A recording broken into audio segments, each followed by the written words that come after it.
আজকে আমি এসেছি আপনাদের কাছে। সবাইকে শুভকামনা এবং শুভেচ্ছা জানিয়ে শুরু করছি আমার ভিডিও। তারা মাকে প্রণাম করে আমি আমার ভিডিওটা শুরু করছি। জয় মা তারা। আজকের আমি আপনাদের কিছু প্রতিকার প্রতিবিধান বলবো, যেটা আমাদের এই যে 1 তারিখ 1 মে বুদ্ধ পূর্ণিমা। বুদ্ধ পূর্ণিমা হচ্ছে বছরের প্রথম পূর্ণিমা, বৈশাখ মাসের পূর্ণিমা বুদ্ধ পূর্ণিমা। এই পূর্ণিমাতে যদি আপনারা কিছু সহজ উপায় নিজেদের ঘরে করেন, তাহলে আপনাদের সংসার, সন্তান, স্বামী, অর্থনৈতিক দিক সমস্ত কিছুতে আপনারা সাফল্য পাবেন। এবং সংসারে দেখবেন অনেক সময় ছোটোখাটো অনেক রকম বাধা বিপত্তি অশান্তি আসে, সেগুলো থেকে আপনারা মুক্তি পাবেন। এটা হচ্ছে বছরের প্রথম পূর্ণিমা, বুদ্ধ পূর্ণিমা, বৈশাখ মাসের পূর্ণিমা। এই পূর্ণিমাটা পড়েছে 1 তারিখ 1 মে।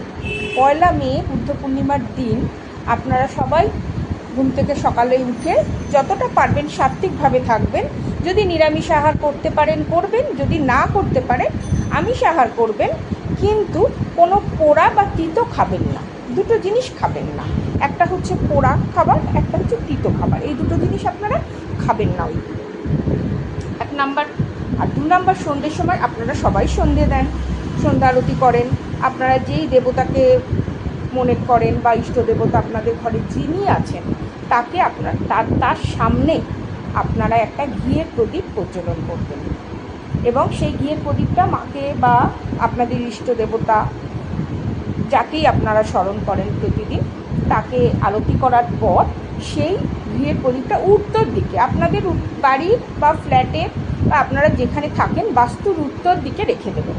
এবং ঘিয়ের প্রদীপটা পরিপূর্ণ ঘিয়ে পূর্ণ করবেন, এবং সেটা যেন বেশ কিছুক্ষণ জ্বলে। সন্ধ্যের সময়টা যেন অনেকক্ষণ প্রদীপটা জ্বলে। এই উপায়টা আপনারা করে দেখুন। একটা ছোট্ট টোটকা দিলাম আপনাদের।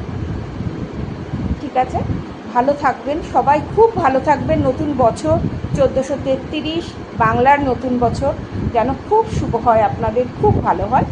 ঠিক আছে, আমি প্রণাম জানিয়ে আপনাদের আমার এই ছোট্ট শর্ট ভিডিওটা শেষ করছি। নমস্কার, ধন্যবাদ।